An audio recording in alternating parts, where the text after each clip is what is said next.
நேற்று வந்து ஒரு பாட்டி வந்து ரேஷன் வாங்கிறதுக்கு 3 மாதமாக அலைவிட்டாங்க, ரேகை வரல அப்படின்னு சொல்லிட்டு ஒரு வீடியோ போட்டிருந்தேன்.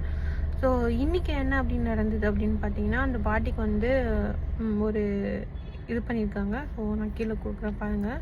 சரிம்மா, இப்போ நேற்றே வந்து நீங்கள் மனு கொடுத்தீங்கல்ல கலெக்டர்கிட்ட. மனு கொடுத்த உடனே உங்களுக்கு வந்து ஒரு பிரதிநிதியாக உங்கள் பக்கத்து வீட்டுக்காரங்களை சேர்த்தாச்சு. அவங்க கைரேகை வச்சு கடையில் வந்து நீங்கள் நேற்று பொருள் வாங்கிட்டீங்களா? வாங்கிட்டீங்க. என்னென்ன பொருள் கிடைச்சது உங்களுக்கு? பருப்பு, எண்ணெய், எல்லாம் கிடைச்சது. சரிம்மா, இனிமேல் நீங்கள் வந்து கடைக்கு அலைய வேண்டாம். உங்கள் கையை காட்டுங்க. இந்த கையில் வந்து ரேகை விடாது. நீங்கள் எங்கே இருங்க, வீடு தேடி தாய்மானவர் திட்டத்தில் வந்து கொடுக்குறாங்க இல்லையா, அப்போ வந்து உங்கள் வீட்டிலே கொடுத்துருவாங்க. அவங்க வந்து கதவை தட்டும் போதோ கூப்பிடும் போதோ நீங்கள் வெளியே வந்துக்குங்க. சரியா? உங்கள் பக்கத்து வீட்டுக்காரங்க கைரேகை வச்சு உங்களுக்கு பொருள்களை கொடுத்துருவாங்க. அலைய வேண்டாம் நீங்கள். சரியா? வேற ஒன்றும் சிரமங்கள் இல்லைல்லம்மா? சரி. ஓகே, இந்த பாட்டி வந்து வீடியோவில் வந்ததுனால எல்லாருக்கும் தெரிஞ்சுது. நிறைய பேர் சப்போர்ட் பண்ணோம்.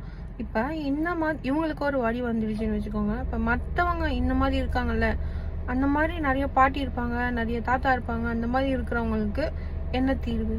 கொஷின் மார்க்கில் தான் இருக்குது. ஸோ இது வந்து ஏதாச்சும் ஒரு வழி இருந்துச்சுன்னா நல்லாயிருக்கும். ஸோ இந்த பாட்டி மாதிரி நிறைய பேர் இருப்பாங்க, நமக்கு தான் தெரியாமல் இருக்கும். ஸோ அவங்களுக்கும் இந்த மாதிரி ஏதாவது ஒன்று பண்ணால் நல்லாயிருக்கும்னு ப்ளீஸ் அவங்களுக்கும் ஏதாச்சும் ஒரு வழி பண்ணுங்கள்.